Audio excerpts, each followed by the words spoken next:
अब social media पर हंगामा किस तरह से मचाना है ये पारस छाबड़ा बहुत अच्छे से जानते हैं।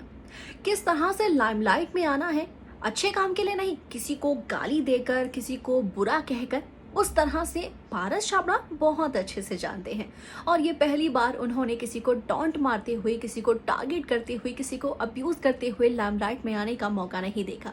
एक बार फिर से शहनाज गिल के फैमिली पर उन्होंने टारगेट कर दिया है, और फैमिली यानी कि उनके पिता संतोष सिंह सुख और उनके भाई शहबाज बादिशाह।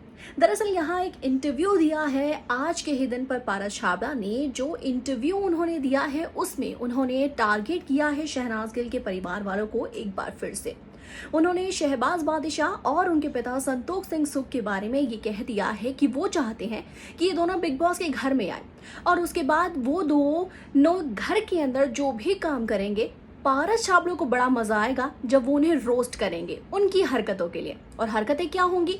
पारस छाबड़ा के अकॉर्डिंग वो हरकतें होंगी कि घर में गालियां देना, गाली गलौज के साथ मार पिटाई करना और अपनी बहुत ही ज्यादा धज्जियां उड़ाना, जैसे कि पारस छाबड़ा ने बिग बॉस सीजन 13 में किया है। और बिग बॉस सीजन 13 में पारस छाबड़ा ने जो भी कुछ किया है, उन्हें ऐसा लगता है कि भाई जो भी घर के अंदर आएगा वो ऐसा ही तो करेगा। अब वो सिर्फ यहाँ इन दोनों को टारगेट करते हुए इस तरह की बात क्यों कर रहे हैं ये भी आपको बताते हैं। दरअसल बॉलीवुड बबल के साथ उनका ये इंटरव्यू रहा है, और इस इंटरव्यू में उनसे ये पूछा गया था कि पारस छाबड़ा आप क्या चाहते हैं कि बिग बॉस सीजन 14 के घर में आखिर कौन आना चाहिए, आप किससे देखना पसंद करेंगे। तो उन्होंने सबसे पहले कैरी मिनाटी का नाम लिया, यानी कि द यूट्यूबर कैरी मिनाटी, जो लॉकडाउन के वक्त काफी ज्यादा छाए रहे हैं अपनी काफी वीडियोस की वजह से। कैरी मिनाटी का नाम उन्होंने इसलिए लिया क्योंकि बिग बॉस के घर में जब पारस छाबड़ा थे तो कैरी मिनाटी ने उन्हें काफी ज्यादा रोस्ट किया था उनकी कुछ बुरी हरकतों की वजह से, जो एक्चुअल में हर कोई कर ही रहा था उन्हें रोस्ट उनकी बुरी हरकतों की वजह से। तो कैरी मिनाटी ने भी वही चीज की थी, तो इसलिए पारस छाबड़ा ने इंटरव्यू में कह दिया कि मैं कैरी मिनाटी को देखना चाहता हूं और अब मैं उसे रोस्ट करूंगा। हो गया काम, वाह, आपने रोस्ट कर दिया और कैरी मिनाटी रोस्ट हो भी गए। चलिए आगे बढ़ाते हैं, बात करते हैं इंटरव्यू में और क्या क्या उन्होंने बोला है। यहाँ पर इंटरव्यू में जब उनसे पूछा गया कि थर्ड पर्सन और ये सेकंड और थर्ड पर्सन कौन होने वाले हैं, तो उन्होंने कहा कि सेकंड पर्सन होंगे संतोष सिंह सुख, यानी कि शहनाज के फादर। अब उन्होंने ये नाम इसलिए लिया है क्योंकि उन्होंने कहा कि संतोष सिंह सुख का मैंने कुछ ही दिनों पहले एक इंटरव्यू देखा है। इस इंटरव्यू में जैसे कि आप ये देख सकते हैं एक्चुअल में कि उन्होंने लिखा हुआ है कि मैंने संतोष सिंह सुख का इंटरव्यू कुछ ही दिनों पहले देखा है।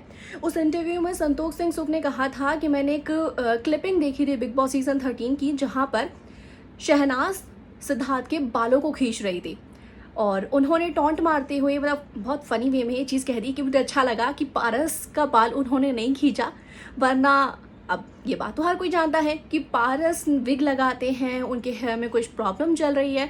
अब संतोष सिंह सुख ने तो अपनी ओर से ये फनी अंदाज में बात कह दी थी, और कौन नहीं करता। चलिए ठीक है, आपको इस बात का बुरा लगा, आप अपनी बुराई दिखा सकते थे, बुराई यानी कि आप जो फील कर रहे थे वो दिखा सकते थे, लेकिन इन्होंने यहाँ पर ये कह दिया है कि उन्हें शर्म नहीं आती, इतना स्टूपिड ये इंसान है। जी हाँ, उन्होंने क्लियरली यहाँ लिखा है कि ये बहुत स्टूपिड इंसान है। अगर आप ध्यान से देखें इसे तो उसमें लिखा हुआ है कि संतोष सिंह सुख और उनके बेटे शहबाज बहुत स्टूपिड इंसान है, कि संतोष को इस बात की शर्म नहीं है कि उनके बेटे शहबाज सेम प्रॉब्लम से जूझ रहे हैं, उनके भी बाल जाते जा रहे हैं, लेकिन संतोष सिंह सुख ये बात कह रहे हैं कि उनके बेटे के साथ हो तो हो, भाई पारस गंजा है, उन्होंने मेरा मजाक बना दिया है, उन्हें इस बात की शर्म नहीं आई। इसलिए पारस ने ये बात कह दी कि मैं संतोष को देखना चाहता हूँ घर के अंदर, और अब तो उनके भी बाल नहीं है तो मैं उनका मजाक बना दूंगा। ये पारस छाबड़ा ने अपने इंटरव्यू में बेशर्मी दिखाई है। वहीं अब शहबाज को लेकर उन्होंने ये बात कह दी है कि शहबाज बादिशाह एक ऐसे इंसान है जिन्हें वो पसंद नहीं करते। ठीक है, तुम पसंद नहीं करते हो, ये बात तो नहीं कि तुम उन्हें गालियां देना शुरू कर दो। उन्होंने तो सीधे तौर पर उन्हें अब्यूज ही कर दिया है। उन्होंने कहा है कि ये अपने लेवल को दिखा रहे हैं कि जब बिग बॉस के घर में मैं और माहिरा शर्मा थे तो शहनाज की फैमिली ने ये कहा था कि मेरा और माहिरा को तो कोई लेवल ही नहीं है, तो इसलिए अब मैं इनको घर के अंदर देखना चाहता हूँ, और मैं ये देखना चाहता हूँ कि घर में रहते हुए ये अपना कौन सा लेवल दिखाते हैं। पारस छाबड़ा, अगर आपको याद नहीं होगा तो बिग बॉस सीजन 13 के एंड में शहबाज बादिशाह घर के अंदर आए थे, और उन्होंने अपना लेवल एंटरटेनमेंट का इतना अच्छा दिखाया था कि आप उनके सामने शायद खड़े भी नहीं हो सकते थे, क्योंकि आपको सिर्फ गालियां देना आती है, आपको तो सिर्फ लड़ाई झगड़े आते हैं। और यहाँ पर शहबाज बादशाह ने सिर्फ एंटरटेनमेंट किया था, जो आज भी वो करते आ रहे हैं। लेकिन बिग बॉस खत्म होने के बाद आप क्या कर रहे हैं? अपने ग्रजेस को अभी तक होल्ड कर बैठे हैं। और लाइव इंटरव्यू जो अभी रिसेंटली आपने अपनी फेवरेट माहिरा शर्मा के साथ दिया है, उसमें कह दिया कि नहीं, हमें बिग बॉस सीजन 13 के किसी भी कंटेस्टेंट से कोई ग्रजेस है ही नहीं, हमें कोई दिक्कत है ही नहीं। ये दिखता है आपके कितने ग्रजेस हैं, ये दिखता है कि आपकी नीयत अभी भी कहाँ किस लेवल पर पहुंची हुई है और कितनी भद्दी गालियां आप देते हैं कि अपनी उम्र से बड़े इंसान को आप स्टूपिड कह रहे हैं। वेल, पारस छाबड़ा ने अपनी इंटरव्यू में ये बात कही है।